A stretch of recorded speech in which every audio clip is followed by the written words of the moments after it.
avant l'aube de la civilisation occidentale, la science du langage écrit et la spiritualité n'étaient pas dissociées. Dans les enseignements des grandes traditions anciennes, la recherche extérieure de la connaissance et de la certitude s'équilibrait par un sentiment intérieur impermanent et intuitif qui comprenait la spirale du changement. Alors que la pensée scientifique dominait davantage, que les informations se multipliaient, nos systèmes de la connaissance ont commencé à se fragmenter. Spécialisation accrue équivalait à réduire le nombre de personnes capables de voir l'ensemble, de ressentir et de deviner l'esthétique du système en tant que tout. Personne ne demandait « Est-ce bon pour nous de penser autant ?»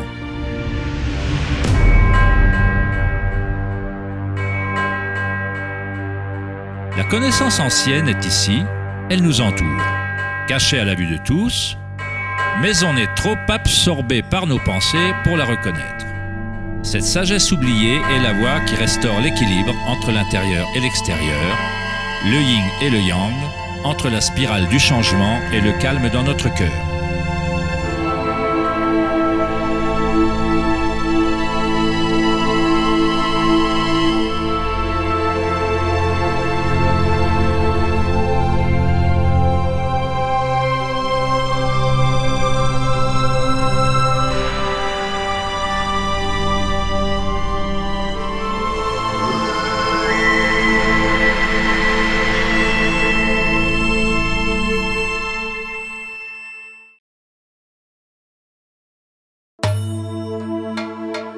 Dans la légende grecque, Asclépios était le fils d'Apollo et le dieu de la médecine. Sa sagesse et ses talents de guérisseur étaient sans égaux, et on dit de lui qu'il découvrit le secret de la vie et de la mort elle-même. Dans la Grèce antique, les temples de la guérison d'Asclépios reconnaissaient le pouvoir de la spirale originelle, qui est symbolisée par le bâton d'Asclépios. On dit d'Hippocrate, le père de la médecine, dont le serment constitue encore le code moral de la profession médicale, qu'il fut formé dans un temple d'Asclépios. Ce symbole de notre énergie évolutionnaire reste à ce jour le logo de l'American Medical Association et d'autres organisations médicales de par le monde. Dans l'iconographie égyptienne, le serpent et l'oiseau représentent la dualité ou la polarité de l'énergie évolutionnaire du monde.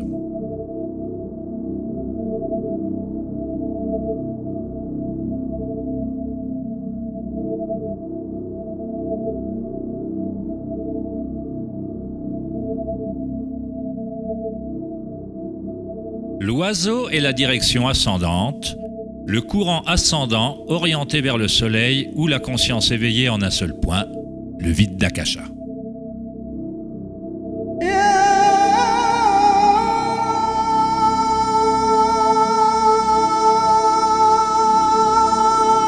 Les pharaons et les dieux sont dépeints avec l'énergie éveillée par laquelle le serpent de Kundalini remonte l'épine dorsale et transperce l'ajna chakra entre les yeux. Cela se réfère à l'œil d'Horus.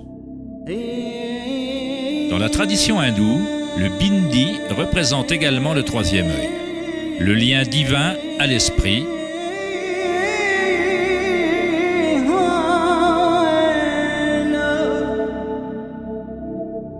Le masque du roi Toutankhamon est un exemple classique de la présence des motifs du serpent et de l'oiseau. Les traditions mayas et aztèques associent le motif du serpent et de l'oiseau en un seul dieu, Quetzalcoatl ou Kukulkan. Le dieu du serpent ailé représente la conscience évolutionnaire éveillée ou Kundalini éveillée. La personne qui éveille Quetzalcoatl en lui est une manifestation vivante du divin. On dit que Quetzalcoatl, ou le serpent énergétique, reviendra à la fin des temps.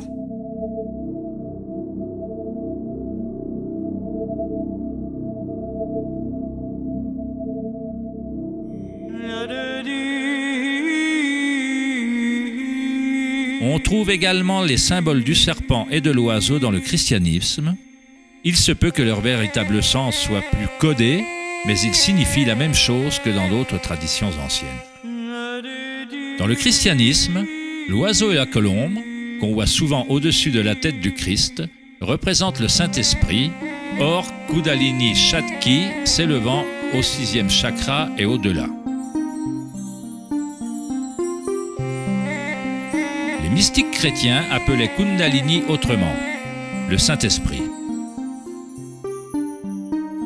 Il est dit dans Jean 3, 14, « Et de même que Moïse éleva le serpent dans le désert, de même faut-il que le Fils de l'homme soit élevé. » Jésus et Moïse ont éveillé leur énergie de Kundalini, amenant leur conscience éveillée vers les forces reptiliennes inconscientes qui incitent aux désirs humains. Il est dit que Jésus passa 40 jours et 40 nuits dans le désert sous la tentation de Satan.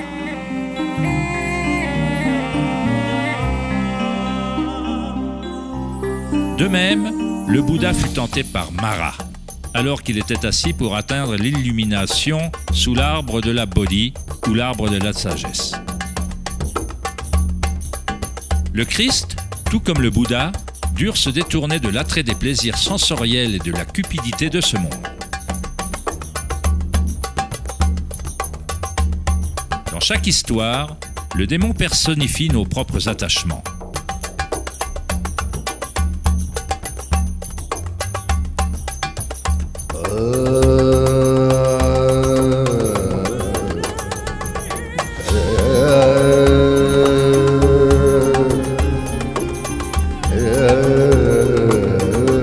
Si on lit l'histoire d'Adam et Ève à la lumière des traditions védiques et égyptiennes, on constate que le serpent gardant l'arbre de vie est Kundalini.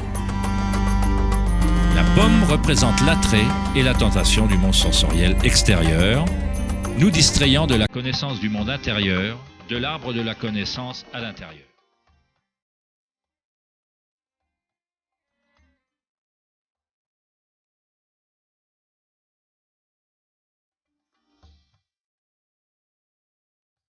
L'arbre est simplement le réseau de nadis, ou les méridiens énergétiques en nous-mêmes, qui forment littéralement des structures en forme d'arbre à travers le corps. Dans la recherche égoïque de la gratification extérieure, on se déconnecte soi-même de la connaissance du monde intérieur, du lien à Akasha et de la source de la sagesse.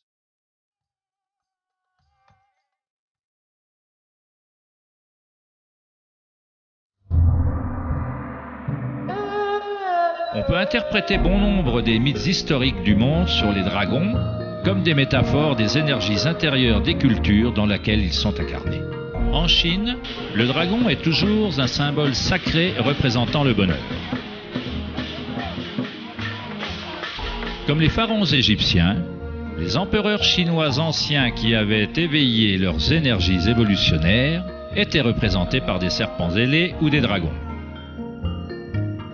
Le totem royal de l'empereur de Jade, ou l'empereur céleste, montre un équilibre similaire à Ida et à Pingala. Le yin et le yang du taoïsme, qui éveille le centre pinéal, ou ce qu'on appelle le dantian supérieur dans le taoïsme.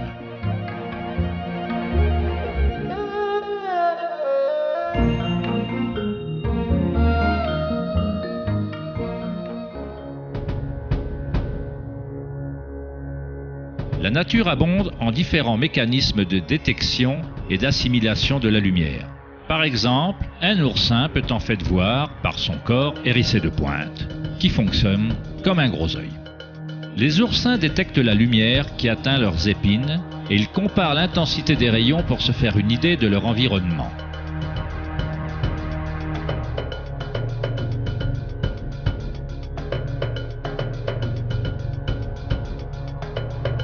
Les iguanes verts et autres reptiles ont un œil pariétal ou une glande pinéale sur le sommet de la tête qu'ils utilisent pour détecter les prédateurs au-dessus d'eux.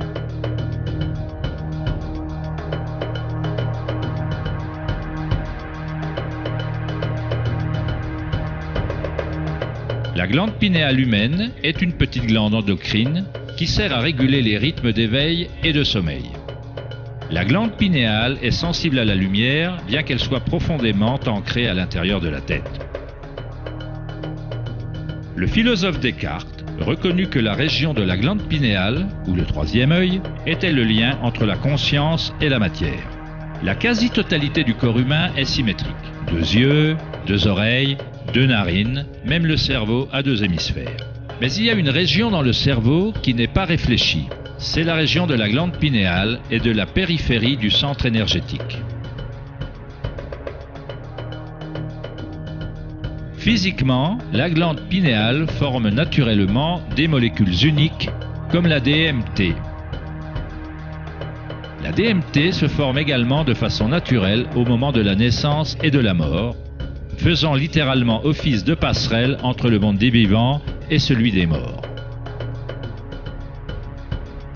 La DMT se produit de façon naturelle en état de profonde méditation et de samadhi ou par des substances entéogènes. Par exemple, en Amérique du Sud, on utilise l'ayahuasca dans les traditions chamaniques pour lever le voile entre les mondes intérieurs et extérieurs.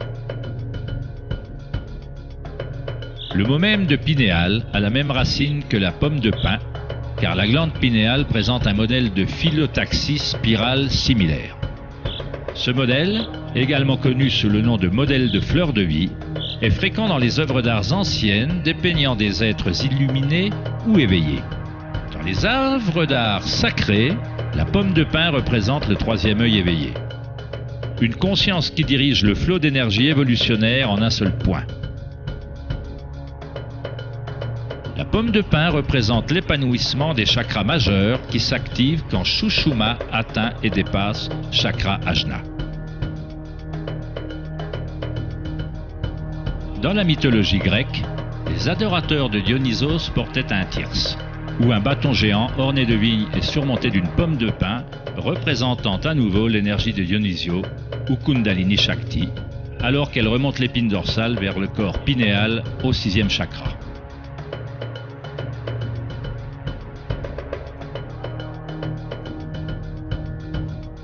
Au cœur du Vatican, on pourrait s'attendre à une sculpture géante de Jésus ou de Marie. Mais à la place, s'y trouve une statue géante de pomme de pin. Ce qui indique que dans l'histoire chrétienne, il se peut qu'on ait eu connaissance des chakras de Kundalini, mais pour une raison ou une autre, on en a caché l'existence aux masses. L'explication officielle de l'Église est que la pomme de pin est un symbole de régénération et représente la nouvelle vie dans le Christ.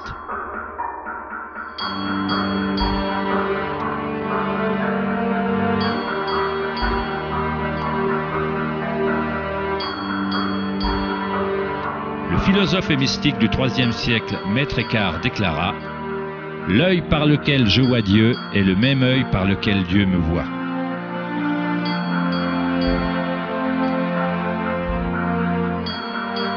Dans la traduction de la Bible du roi Jacques, Jésus déclara « La lumière du corps, c'est l'œil. Si donc ton œil est net, ton corps tout entier sera plein de lumière. »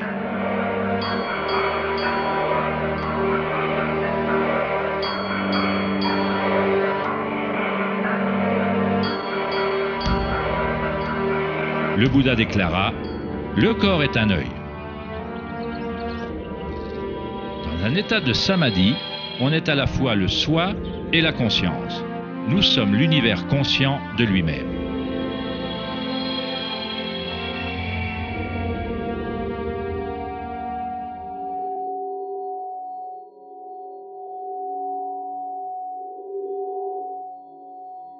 Quand Kundalini est activé, il stimule le 6e chakra et le centre pinéal, et cet endroit commence à récupérer quelques-unes de ses fonctions évolutionnaires. Depuis des millénaires, la méditation dans l'obscurité est une méthode utilisée pour activer le 6e chakra dans la région de la glande pinéale. Activer ce centre permet à une personne de voir sa lumière intérieure. Qu'il s'agisse du yogi proverbial, ou d'un chaman se retirant loin dans une grotte, ou d'un initié taoïste ou maya, ou d'un moine tibétain, toutes les traditions comprennent une période passée dans l'obscurité. La glande pinéale est la porte qui mène à la connaissance de l'énergie subtile directe. Le philosophe Nietzsche dit « Si vous regardez fixement l'abysse assez longtemps, vous finirez par trouver qu'à son tour, l'abysse vous regarde fixement. » Les dolmens ou les anciens portails funéraires comptent parmi les plus vieux vestiges sur Terre. La plupart datent de la période néolithique, de 3000 à 4000 ans avant Jésus-Christ. Et en Europe de l'Ouest, certains ont 7000 ans. Le dolmen servait à entrer en méditation perpétuelle pour permettre à un humain de traverser les mondes intérieurs et extérieurs. En continuant à méditer dans l'obscurité totale, on finit par observer les nerfs. Le troisième œil s'active.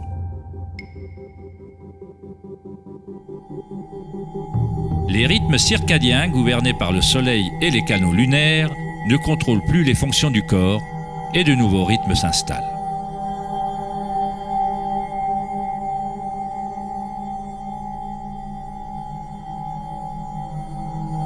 Depuis des millénaires, le 7e chakra est représenté par le symbole Om, un symbole construit par des signes sanskrits représentant les éléments.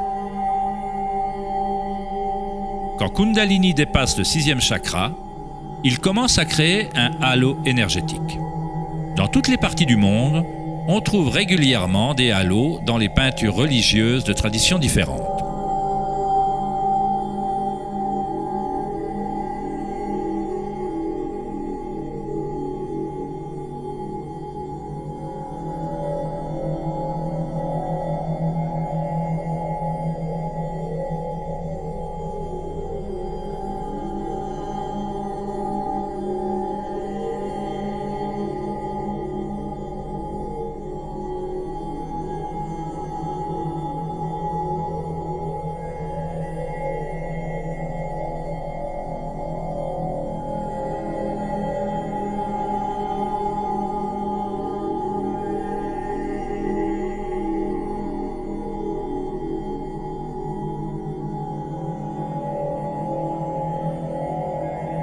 Le halo, ou la représentation d'une signature énergétique autour d'un être éveillé, est fréquent dans pratiquement toutes les religions du monde.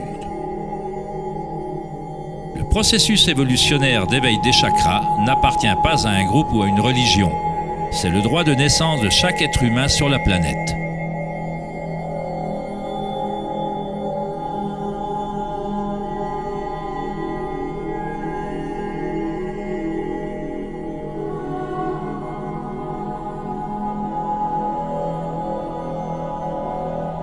La couronne chakra est le lien au divin, ce qui dépasse la dualité, au-delà du nom et de la forme.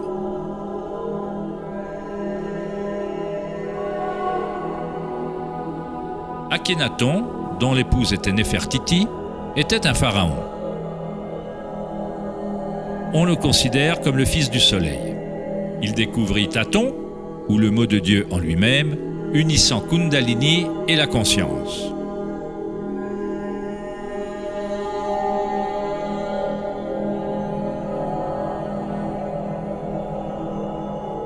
Dans l'iconographie égyptienne, la conscience éveillée est une fois de plus représentée par le disque solaire observé au-dessus des têtes de Dieu ou d'êtres éveillés.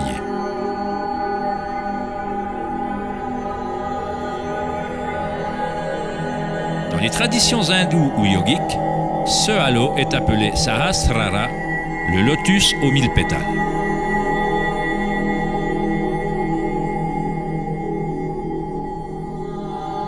Le Bouddha est associé au symbole du lotus.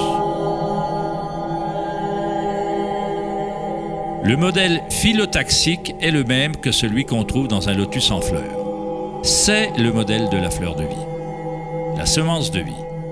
C'est le modèle fondamental qui convient à toutes les formes. Il s'agit de la forme de l'espace lui-même ou d'une qualité inhérente à Akasha.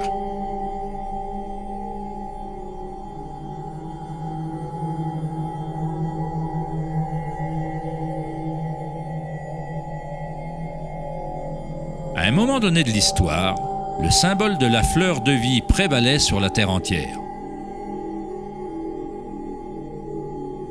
On trouve la fleur de vie gardée par des lions dans la plupart des endroits saints, en Chine et dans d'autres parties de l'Asie.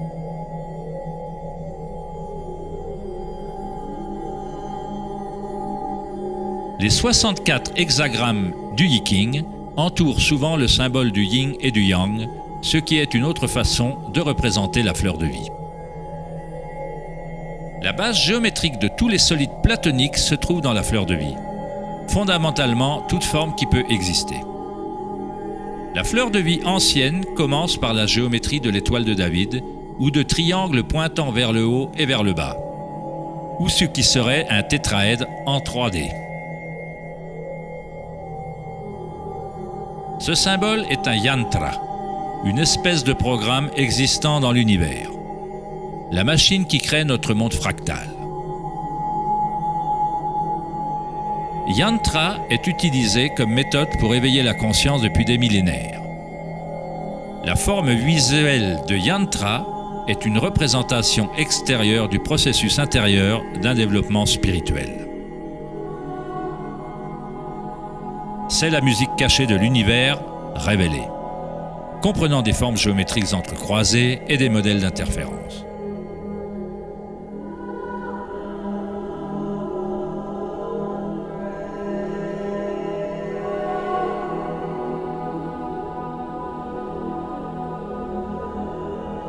Chaque chakra est un lotus, un yantra, un centre psychophysiologique par lequel on peut ressentir le monde.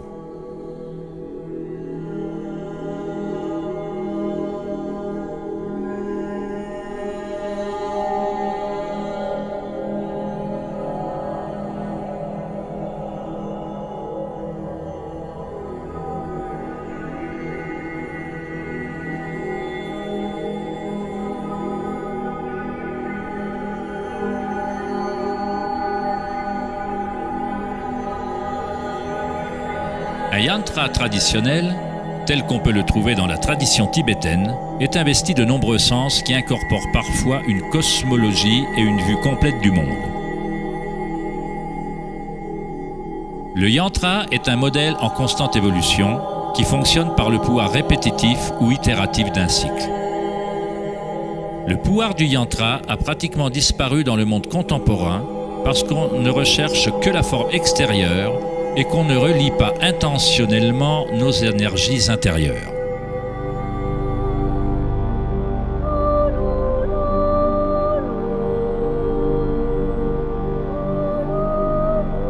Il y a une bonne raison pour laquelle les prêtres, les moines et les yogis sont traditionnellement célibataires. De nos jours, peu d'entre eux savent pourquoi ils pratiquent le célibat, parce que le véritable motif s'est perdu. Si l'énergie est tout simplement investie pour produire plus de sperme et d'ovules, comme cela peut être le cas, alors il n'en reste plus autant pour élever Kundalini qui active les chakras majeurs. Kundalini est l'énergie de vie qui est également l'énergie sexuelle.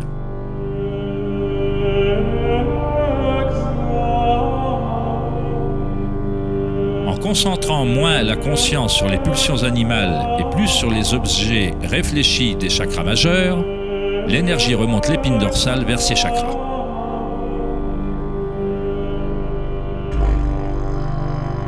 De nombreuses pratiques tantriques enseignent la manière de maîtriser l'énergie sexuelle pour acquérir des niveaux spirituels plus élevés.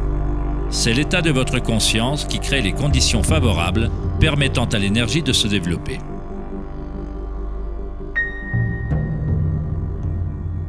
Il ne faut pas longtemps pour accéder à l'état de conscience. Comme le dit Eckhart Tolle, la conscience et la présence se passent toujours dans le présent.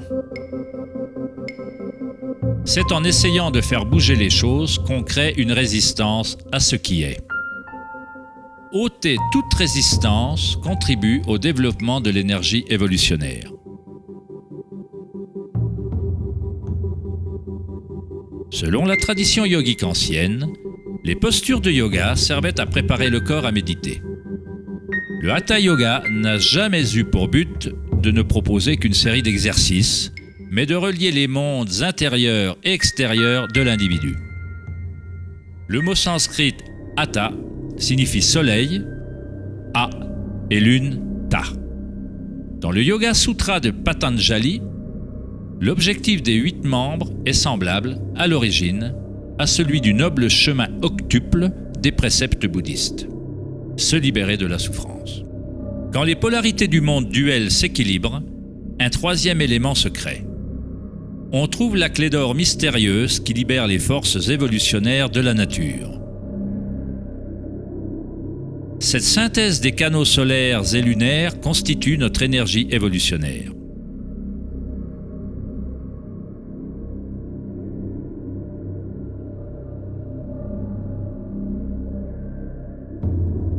Un individu qui équilibre les forces intérieures-extérieures permettant à Kundalini de s'éveiller naturellement est rare.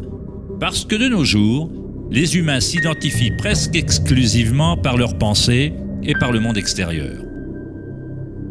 Pour ceux qui ne s'identifient que par l'illusion, Kundalini restera toujours une métaphore, une idée, plutôt qu'une expérience directe de l'énergie et de la conscience personnelle.